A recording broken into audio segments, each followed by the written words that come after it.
600 হিন্দুদের বাড়ি পুড়িয়ে দেওয়া হয়েছে, হরগোবিন্দ দাস চন্দন দাসকে খুন করা হয়েছে, মালদার আরেক ভাইকে মেরে দেওয়া হয়েছে, ঘর ছাড়া হয়েছে, নিজের জমিতে আমাদের হিন্দু ভাই বোনেরা উদ্বাস্তু হয়েছে।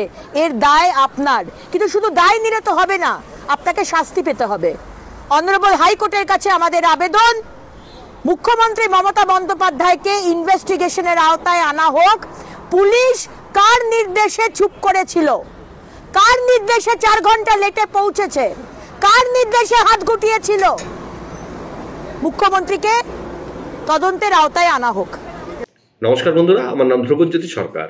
স্থানীয় তৃণমূল নেতার নেতৃত্বেই মুর্শিদাবাদে হিংসা, হাইকোর্টের তদন্ত কমিটির রিপোর্টে বিস্ফোরক অভিযোগ। মুর্শিদাবাদের হিংসা নিয়ে হাইকোর্ট গঠিত কমিটির রিপোর্টে উদ্বেগ। শুধু বেদবনাতেই 113টি বাড়ি ক্ষতিগ্রস্ত হয়েছে। সূত্রের খবর এমনটাই উল্লেখ করা হয়েছে রিপোর্টে। মালদহে আশ্রয় নেওয়া আক্রান্তদের জোর করে ফেরানো হয়েছে ঘরে। পুলিশের বিরুদ্ধে তীব্র অসহযোগিতার অভিযোগ করা হয়েছে রিপোর্টে। একই সঙ্গে উঠে এসেছে স্থানীয় কাউন্সিলরের নাম। সূত্রের খবর, ওই রিপোর্টে আদালত গঠিত কমিটি জানিয়েছে স্থানীয় কাউন্সিলর মেহবুব আলমের নেতৃত্বে হয়েছে হামলা। পুলিশ সব দেখেও পুরোপুরি নিষ্ক্রিয় ছিল। বেছে বেছে হিন্দুদের বাড়িতে লাগানো হয় আগুন, তারপর কেটে দেওয়া হয় জলের লাইন যাতে আগুন নেভানো না যায়। যদিও রিপোর্টে উঠে আসা অভিযোগ অস্বীকার করেছেন স্থানীয় কাউন্সিলর মেহবুব আলম। কি করে আমি আক্রমণ করতে গেলাম লোকজন নিয়ে?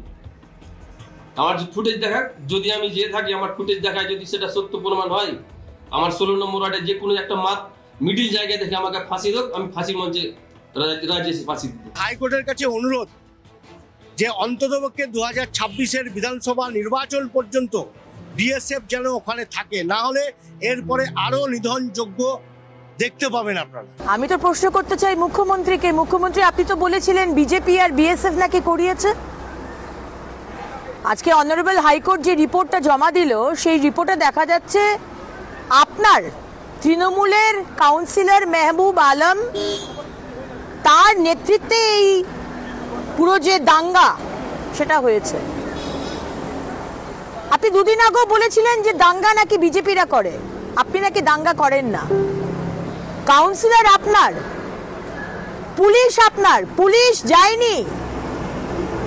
সেখানকার মা বোনেরা, তাদের ইজ্জত লোটা হয়েছে, তারা ছাদ থেকে লাফিয়েছে প্রাণ বাঁচানোর জন্য, সম্ভ্রম বাঁচানোর জন্য। পুলিশ সেখানে পৌঁছয়নি। তাহলে মমতা ব্যানার্জি, আমি আপনাকে কি প্রশ্ন করতে পারি যে আপনাকে এই তদন্তের আওতায় কেন আনা হবে না? আমি অনারেবল আদালত, কোর্টকে বলবো যে কোনো নিরপেক্ষ এজেন্সিকে দায়িত্ব দেওয়া হোক। সেটা সিবিআই হতে পারে, এনআইএ হতে পারে, কারণ পুলিশ নিষ্ক্রিয় ছিল। পুলিশ দাঁড়িয়ে থেকে এই দাঙ্গা ঘটিয়েছে, তাহলে পুলিশ তো আর এই তদন্ত করতে পারে না। কোনো ইন্ডিপেন্ডেন্ট এজেন্সিকে দেওয়া হোক এবং মমতা ব্যানার্জিকে এই ইনভেস্টিগেশনের আওতায় আনা হোক, কারণ পুলিশ ওনার।